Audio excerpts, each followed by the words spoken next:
जीवन के लिए जो कुछ भी चाहिए वो सब पृथ्वी पर मौजूद है। इसका परिवेश, इसकी आबोहवा और तापमान, सब कुछ ऐसे संतुलन में काम करते हैं कि ये असंख्य पेड़ पौधों, जीव जंतुओं और इंसानों को फलने फूलने का मौका देते हैं। लेकिन ये पृथ्वी इतनी खास क्यों है? इसकी एक वजह है green house effect. Green house ऐसी इमारत को कहते हैं जिसकी दीवारें और छत शीशे की बनी हों। पारदर्शी कांच धूप को ग्रीन हाउस के अंदर आने देता है और फिर उसकी गर्मी को अपने अंदर कैद कर लेता है। इससे पौधे गर्म रहते हैं, रात में भी और सर्दियों के दौरान भी। इसी तरह ग्रीन हाउस इफेक्ट हमारी पृथ्वी को गर्म रखता है। पृथ्वी के चारों तरफ तो कोई कांच नहीं है, लेकिन गैसों का एक आवरण जरूर है जिसे हम एटमॉस्फेयर यानी वातावरण कहते हैं। दिन के समय जब सूरज की धूप वातावरण में दाखिल होती है तो पृथ्वी की सतह गर्म हो जाती है, लेकिन सूरज छिपने के बाद पृथ्वी की सतह ठंडी होने लगती है।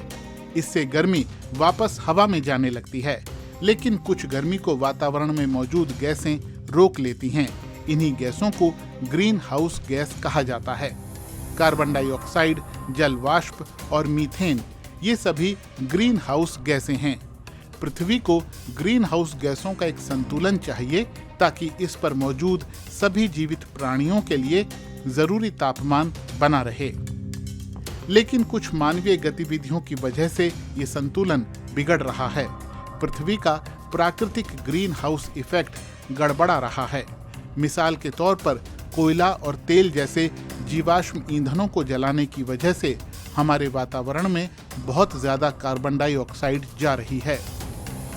फिर इन अतिरिक्त ग्रीन हाउस गैसों की वजह से हमारा वातावरण पहले से ज्यादा सूरज की गर्मी को सोख रहा है और इससे पूरी पृथ्वी का तापमान बढ़ता जा रहा है।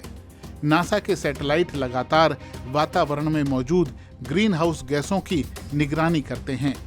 उनसे मिला डेटा बताता है कि वातावरण में कार्बन डाइऑक्साइड और दूसरी ग्रीन हाउस गैसें कितनी मात्रा में हैं।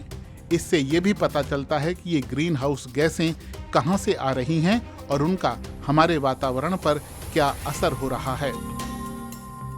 बीते कुछ दशकों में जीवाश्म ईंधनों के अंधाधुंध इस्तेमाल का ही नतीजा है कि आज हम जलवायु संकट झेल रहे हैं।